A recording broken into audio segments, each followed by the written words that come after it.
बाप, बेटे और रूह कुदस के नाम से आमीन। आज के लिए पाक वचन रोमियो के नाम संत पौलुस का पत्र, उसका 10 बाब 9वां आयत।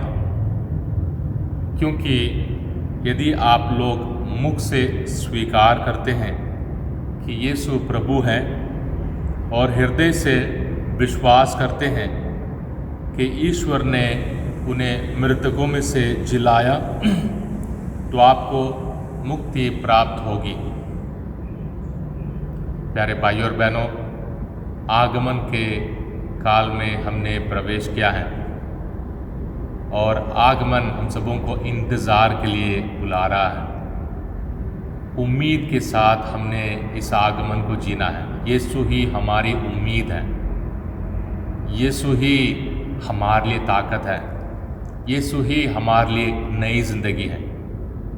ये पाक वचन आज के दिन जब हम संत अंद्रयास की ईद मनाते हैं, जो ग्रीस देश में शहीद के मौत मरे खुदा के पाक वचन को प्रचार करते हुए, और हमने पाक वचन में सुना कि हमें ज़ुबान से प्रभु यीशु मसीह को खुदा कहना है, प्रभु कहना है।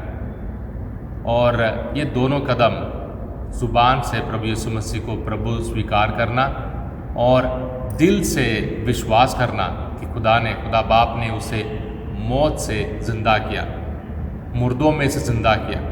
वो सबसे पहले इंसान है कि जिन्होंने हम सबों के लिए उस नई ज़िंदगी, हमेशा की ज़िंदगी के उस सफ़र को शुरू किया। ज़ुबान से ऐलान करना और दिल से विश्वास करना हमारे लिए ज़रूरी है। और हमारे इस माहौल में कोरोना वायरस और सारे बंद, कुछ भी हमारे मर्ज़ी के मुताबिक नहीं चल रहा है। ये दोनों कदम हमारे लिए बहुत ज़रूरी हैं। सुबह उठते ही प्रभु का नाम लें, है प्रभु यीशु मेरे दिल में आ, है प्रभु यीशु मुझे ताकत दे, है प्रभु यीशु मुझे उम्मीद दे, है प्रभु यीशु मेरे परिवार को खुशी दे, प्यार दे। क्योंकि सब कुछ दुनिया के तौर तरीके के हिसाब से नहीं, खुदा के तौर तरीके के हिसाब से हमने सोचना है इस आगमन काल में। और ज़ुबान से प्रभु को पुकारते हैं और हमारे जहन में हमें महसूस होता है, मैं जो पापी हूँ, मेरे से बहुत सारी गलतियाँ होती हैं, मेरे अंदर बहुत सारी बुराई है, फिर भी प्रभु यीशु को मैंने पुकारा अपने दिल में आज के दिन के लिए, आज के दिन के मेरे हर एक काम के लिए, मेरे परिवार के हर एक ज़रूरत के लिए प्रभु को पुकारा। और दिल से विश्वास करना कि प्रभु यीशु मसीह मुर्दों में से ज़िंदा हुए, वो ज़रूरी है प्यारे भाइयों और बहनों। क्योंकि हम इस दुनिया के लिए जी नहीं रहे हैं। सबको मालूम है कि इस दुनिया के इस सफ़र बहुत जल्दी ख़त्म हो जाते हैं और हमारे धन दौलत, हमारी ताकत, हमारे सुंदरता और हमारी हर एक बात इस सफ़र के बाद ख़त्म हो जाता है। पर हम खुदा के शक्ल और सूरत में बनाए हुए इंसान होने के नाते हम हमेशा के लिए ज़िंदगी जिएंगे, हमेशा के लिए ज़िंदा रहेंगे। खुदा के सज़ा के लिए नहीं, खुदा के उस उम्मीद और प्यार में ज़िंदा रहेंगे। यानी ज़ुबान से प्रभु यीशु मसीह को पुकारना, अपने दिल में पुकारना, अपने परिवार के लिए पुकारना, ज़रूरतमंदों के लिए पुकारना, मानव जाति के लिए पुकारना और विश्वास करना प्रभु यीशु मसीह ज़िंदा खुदा है। यानी मैं नहीं मरूंगा, मैं ज़िंदा रहूँगा हमेशा के लिए। और इन दोनों कदम में खतरा ये भी हो सकता है कि मैंने ज़ुबान से पुकारा, दिल में विश्वास किया, पर मेरे काम, मेरी ज़िंदगी, मेरी गवाही, मेरे तौर तरीके, ऐसे भी लोग हैं जो बोलते हैं कि विश्वास करो, ऐलान करो और ज़ुबान में खुदा का नाम पुकारो, बाकी सब चलेगा, बाकी सब खुदा देख लेगा। नहीं, अंजील हमारे लिए सबूत साफ साफ देती है। और संत पौलुस हम सबों को बार बार कहते हैं, संत पौलुस अपने रोमियो को लिखते हुए कहते हैं, उसका 2 बाब 6 आयत, ईश्वर प्रत्येक मनुष्य को उसके कर्मों का फल देगा। यानी जैसे मदर तेरेसा ने बार बार हम सबों को बुलाया, भाई बहनों की सेवा करो, प्यार को फैलाओ, शांति को फैलाओ, वो हमें बहुत ज़रूरी है। और एक गलत धारणा भी है कि विश्वास काफ़ी है, मैं ज़िंदा रहूँगा, विश्वास मुझे मुक्ति दिलाएगी। प्रभु यीशु मसीह को पुकारना मुझे मुक्ति दिलाएगी। चाहे मेरी ज़िंदगी कैसे भी गलत रास्ते पर जा रही हो, मेरी आदतें कैसे भी बुरी हों और मेरे तौर तरीके कितने भी गंदे हो, नहीं। याकूब अपने पत्र में उसका 2 बाब 24 आयत में कहते हैं, आप लोग देखते हैं कि मनुष्य केवल विश्वास से नहीं बल्कि कर्मों से धार्मिक बनता है। हमारी असली आजमाइश हमारे कर्मों में है, हमारे हर रोज़ के बातों में है, हमारे चाल चलन में है, वो आजमाइश है। अगर हमने प्रभु यीशु मसीह को इस सुबह के वक्त पुकारा और प्रभु यीशु मसीह में विश्वास की, प्रभु यीशु मसीह ज़िंदा खुदा है, मैं भी ज़िंदा रहूँगा, और उस इन बातों के, इस विश्वास के आजमाइश आज मैंने ज़िंदगी किस तरह जीना है। 24 घंटे आपके पास है, 24 घंटे मेरे पास है, सबके पास 24 घंटे हैं। आज हम जितने भी मेहनत करें, जितने भी खुश रहकर ज़िंदगी जिएँ, उम्मीद के साथ ज़िंदगी जिएँ, वो हमारी गवाही है।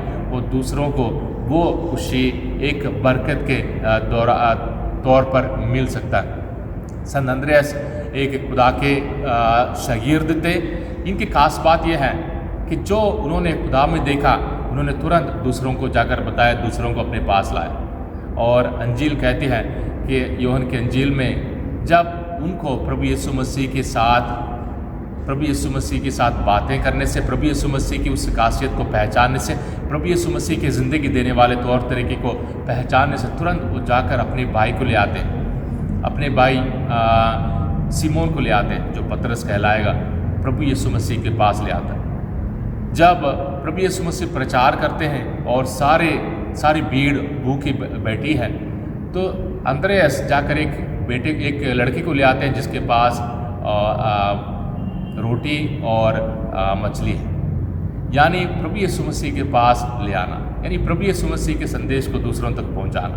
आज के ज़माने में प्यारे भाइयों और बहनों बहुत मुश्किल है। हमें अपने परिवार से शुरू करना है, अपने परिवार से शुरू करना। अपने परिवार में हमने प्रभु यीशु मसीह के इस प्यार को फैलाना है। संत अंद्रयास ग्रीस में शहीद हुए और उनको सलीब पर चढ़ाकर, एक्स निशान वाले सलीब पर चढ़ाकर उन्हें मार डाला।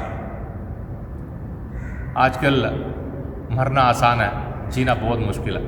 प्यार के खातिर जल्दी मर जाते हैं, कुछ नाकामयाबी है जल्दी मर जाते हैं, या कोई बात नहीं बनी छलांग लगा देते हैं। मरना बहुत आसान है, जीना बहुत मुश्किल है। हमें शहीद बनना है हर रोज़ अपनी ख्वाहिशों को, अपनी गलतियों को, अपने पापों को मारना है, ताकि हम खुदा के उस उम्मीद से जिए, खुदा के उस प्यार के लिए जिए, खुदा के उस शांति के लिए जिए और खुदा के वरदानों को हासिल करने के लिए जिए। बड़ा दिन हम सबों के लिए इंतज़ार कर रहा है। आगमन का काल हम सबों को बुला रहा है। हम एक एक कदम आगे बढ़ें, आज के अंजील को पढ़ें और खुदा से हम सबों के लिए, खासकर हमारे परिवारों के लिए बरकत मांगें। मत्ती के अंजील उसका 4 बाब 18 से 22 आयत तक। गलीलिया के समुद्र के किनारे टहलते हुए यीशु ने 2 भाइयों को देखा, सिमोन जो पेतरुस कहलाता है और उसके भाई अंद्रयास को। वे समुद्र में जाल डाल रहे थे क्योंकि वे मछुए थे। यीशु ने उनसे कहा, मेरे पीछे चले आओ, मैं तुम्हें मनुष्यों के मछुए बनाऊंगा। वे तुरंत अपने जाल छोड़कर उनके पीछे हो लिए। सबको प्रभु यीशु मसीह सब कुछ छोड़कर उनके पीछे आने के लिए नहीं कह रहा है। चुने हुए शागिर्द थे, चुने हुए चेले थे, जिन्हें खुदा के प्रचार के लिए सब कुछ छोड़ने के लिए कहा। आप प्यारे भाई, प्यारे बहन, आपके लिए सबसे बड़ी जिम्मेदारी अपने परिवार, माँ बाप, भाई बहन और बच्चे। आपके लिए अपनी सारी चीज़ों को छोड़ना है ताकि आप अपने परिवार को बचाएं, अपने परिवार में कामयाबी हासिल करें, अपने बच्चों को उम्मीद दिलाएं और प्यार की फूंक लगाएं अपने घर में, अपने परिवार में। संत अंद्रयास से आज कहें कि आपने शहादत हासिल की, खुदावंद यीशु मसीह के लिए मरे। हमें अपने पापों के लिए मरने के लिए खुदा से दुआ करें ताकि हम खुदा में ज़िंदा रहें। प्रभु यीशु मसीह को ज़ुबान से पुकारें, दिल में विश्वास करें, ताकि हम हमेशा के लिए ज़िंदा रहेंगे। आगमन काल के इस सफ़र में आगे बढ़ें। बड़े दिन की तैयारी में खुदा हम सबों को बरकत दे। बाप, बेटे और रूहुल कुद्दूस के नाम से।